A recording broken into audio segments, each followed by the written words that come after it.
Now, I'm a lifelong Republican, and I remember laughing and hearing it even as a little kid about people, you can say any kind of dog you want, I guess, but the dead dog Democrats. They would vote for a Democrat, dead dog for Democrat, just because he was a Democrat.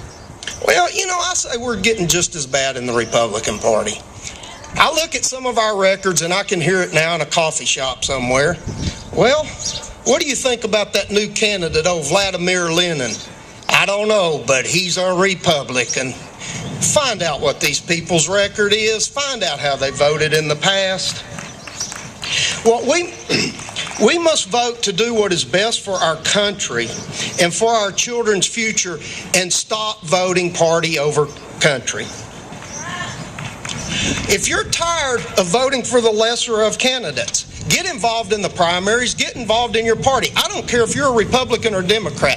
If you're a Democrat that agrees with our values, please get in the Democratic primaries and find a candidate that supports the values of the Tea Party. And I'll tell you what, as a lifelong Republican, I'll be the first one to vote for him if he really stands up for it.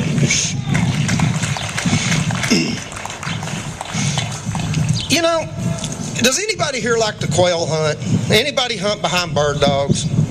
Hell, I like to quail hunt, so I own a bunch of bird dogs. So when you go quail hunting, a good bird dog does two things. He points birds and he retrieves birds. And I say a campaign is an awful lot like going hunting with a bird dog. The quail are the issues, the politicians are the dogs. What happens is we get great pointers during election cycles. We say border security, and our candidate runs over there and he points it. We say cut spending, he runs over there and points it. Whatever we say, he runs and points it. Okay, so we elect the guy. We go out, we go hunting.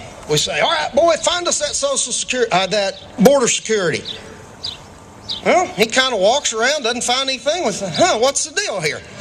We look down, there's some border security, so we go over there, and I'm going to move around a little bit. You kick it up, and bam! All right, boy, go get it. Go get it, boy, go get it. You look, and he's laying there on the ground.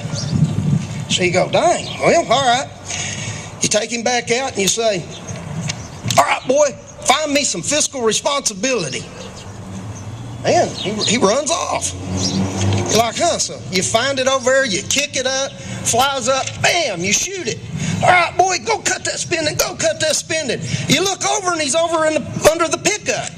You know why? Because he's gun shy. When the fight comes, he gets scared. He's worried about staying there.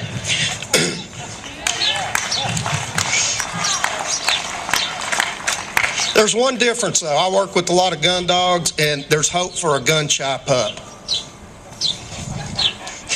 All right. Well, what we must do, we have to change the criteria we use in choosing these leaders. We need to quit worrying what school they went to, or what political connections they have, or whether it's their turn to run. What degrees they have. We have a lot of attorneys, doctors, CPAs, you name it, and look at the situation we're in. We don't need to look at their pedigree or what their family name is. And we sure don't need to wonder whether or not we like their hair. Just as not being sired by Ophindus Bertus Maximus doesn't guarantee hunting ability.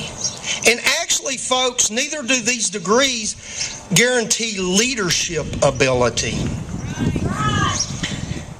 What we value in bird dogs, we value the ability to find birds, the ability to retrieve birds, and the ability to go out and the willingness and desire to go out and hunt all day long. I'll take a 5-cent hunter over a $1,000 pedigreed non-hunter any day. Our republic today needs leaders not with fancy political pedigrees, but with the courage, integrity, and character to do what is right for our nation and not just their own re-election. It's up to us, we the people, to fix what ails this nation. And to be honest with you, it's going to be tough. It's not going to be a day at the park.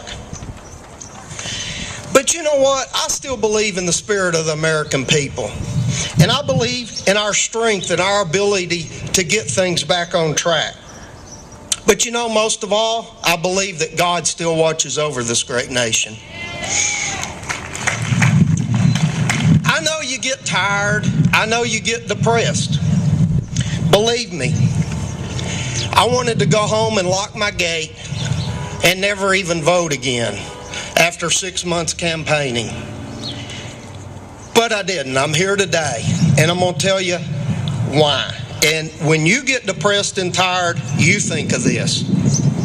When I look into the faces, I went home, I wanted to lock my gate and go hunting and fishing and forget it.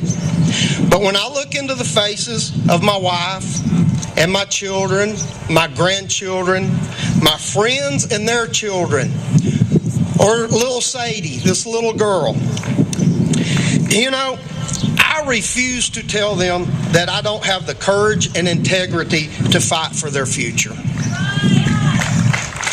We have all heard the old saying, that dog won't hunt.